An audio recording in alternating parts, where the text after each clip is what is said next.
जो रेल राज्य मंत्री भारत सरकार हैं, तो मैं बिट्टू जी को कहना चाहूंगी तुसी रेल चलाते रहो, साइकिल और रिक्शा और स्कूटर तो असी चला लेंगे, चिंता ना करो तुसी। दिल्ली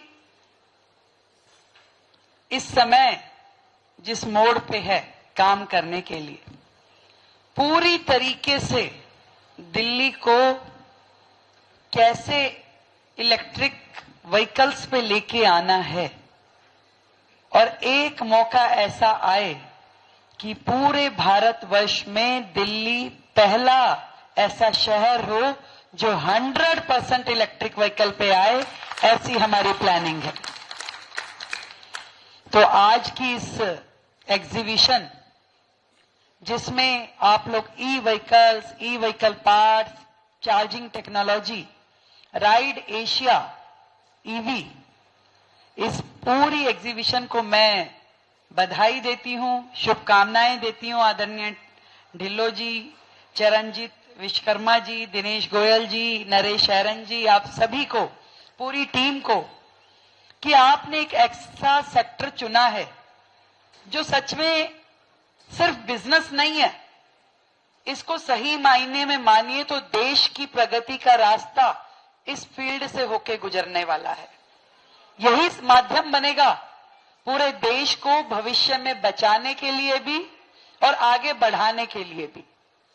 जिस तरीके से लगातार भारत की पॉपुलेशन बढ़ रही है, तो उसकी रिक्वायरमेंट्स को पूरा करने के लिए, पूरे एनवायरनमेंट को साफ सुथरा रखने के लिए, पॉल्यूशन लेवल कम करने के लिए, ग्रीन एनर्जीज का उपयोग करने के लिए बहुत बहुत जरूरी है कि हम जल्द से जल्द ईवी व्हीकल्स पे आ जाए, इलेक्ट्रिकल व्हीकल्स।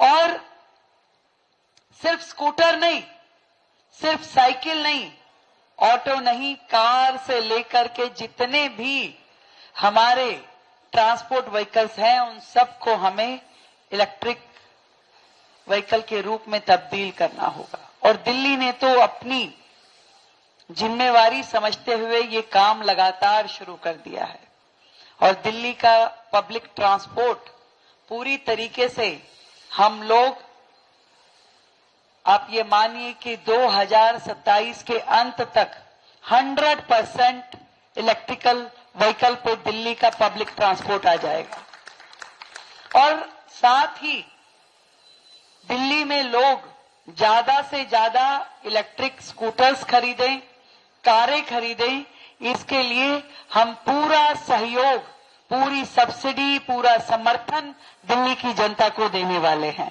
तो आप लोग प्रसन्नता के साथ में चाहे वहां बनाएं और बेचने के लिए दिल्ली आए, आप चिंता ना कीजिए।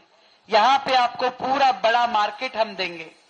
जो लोग इस सेक्टर में काम कर रहे हैं, दिल्ली उनके लिए एक बहुत बड़ी हब बनने वाली है, क्योंकि दिल्ली की जरूरत के अनुसार यहां के सभी लोग इलेक्ट्रिक स्कूटर का उपयोग करें, इलेक्ट्रिक कारों का उपयोग करें। ये ना केवल लोगों को अपनी जेब के लिए जरूरी है कि उनकी जेब में बचत रहे, बल्कि इस पूरे पर्यावरण को बचाने के लिए बहुत जरूरी है। जो आज पॉल्यूशन हम सब के लिए एक बड़ी प्रॉब्लम बन गया है, उसका समाधान इसी माध्यम से हो सकता है जब हम ग्रीन एनर्जीज के ऊपर जाएंगे। और माननीय प्रधानमंत्री नरेंद्र मोदी जी खुद इस बात के बहुत बड़े समर्थक हैं। आप मानिए कि कल मेरी उनके साथ में एक मीटिंग थी यमुना जी को लेकर के, और he was the person who told me कि हमें दिल्ली में यमुना जी के साथ साथ पूरा ग्रीन बेल्ट डेवलप करना चाहिए, और वहां पे एक बड़ा साइकिल ट्रैक बनाना चाहिए ताकि लोग साइकिलिंग पे जाए। क्योंकि साइकिलिंग केवल एक ट्रांसपोर्ट का माध्यम नहीं है, ये स्पोर्ट्स भी है, इसमें हेल्थ का भी फैक्टर छिपा है कि आप जितना साइकिलिंग करेंगे आपका स्वास्थ्य उतना अच्छा रहेगा। और हर दिशा में ट्रैफिक कंजेशन से लेके हेल्थ से लेकर के आपको हर तरह की फैसिलिटीज ये स्कूटर और साइकिल देते हैं। और इसीलिए ये फील्ड भारत में और ग्रो करने वाली है, और दिल्ली में भी। तो आप सबको मेरी ओर से ढेरों शुभकामनाएं। चार्जिंग टेक्नोलॉजी की बात आपने की, कल ही हमने दिल्ली में बड़े चार्जिंग स्टेशंस, क्योंकि देखिए बस इलेक्ट्रिक व्हीकल लाने से केवल काम नहीं चलेगा, उनको चार्जिंग भी देना पड़ेगा, और चार्जिंग फिर पब्लिक चार्जिंग स्टेशन भी हो और प्राइवेट चार्जिंग स्टेशन भी हो, और कहीं कहीं पे दोनों पब्लिक एंड प्राइवेट पार्टनरशिप के साथ चार्जिंग स्टेशंस भी हो। तो चार्जिंग की जो टेक्नोलॉजी आप लोगों के पास है, मैं आप सबको दिल्ली के लिए इनवाइट करती हूं कि क्या बेहतर टेक्नोलॉजी आप हमें दे सकते हैं, क्योंकि कल जब मैंने एक आइटम अपने बजट की पास की तो 170 करोड़ रुपए में हमें जो 60 केवी का ट्रांसमीटर से 11 केवी पे लाने के लिए, ताकि वहां पे चार्जिंग स्टेशन बन सके, तो मुझे लगा कि 170 करोड़ रुपए हमें खर्च करने पड़ रहे हैं कि आप 60 केवी को 11 केवी के ट्रांसमीटर तक लेके आए। अगर आप लोग ऐसी टेक्नोलॉजी इजाद कर सके कि छोटे छोटे ट्रांसफॉर्मर्स हम बना सके, जिससे कि इतना बड़ा खर्चा, जो एक्सपेंसिव खर्चा इस पे लगता है ट्रांसफॉर्मेशन पे, वो ना हो, और सीधा चार्जिंग के लिए, चार्जिंग व्हीकल्स के लिए, चार्जिंग स्पॉट्स के लिए, चार्जिंग स्टेशंस के लिए छोटे छोटे ट्रांसफॉर्मर्स हम बना सके, जो कम लागत में या सोलर से जुड़े हुए। इस तरह की टेक्नोलॉजी यदि आप लेके आते हैं तो दिल्ली में आपका बहुत बहुत स्वागत है। तो आप काम कीजिए, आप नई नई टेक्नोलॉजीज लेके आइए। दिल्ली सरकार आप लोगों को पूरा स्पेस देगी काम करने के लिए, और आपकी टेक्नोलॉजी दिल्ली की प्रगति का माध्यम बने, भारत के लिए प्रगति का माध्यम बने, यही मेरी ढेर सारी शुभकामनाएं हैं। हमारे मंत्री सिरसा साहब भी आ गए भाई, एक बार जोरदार तालियां बजाओ।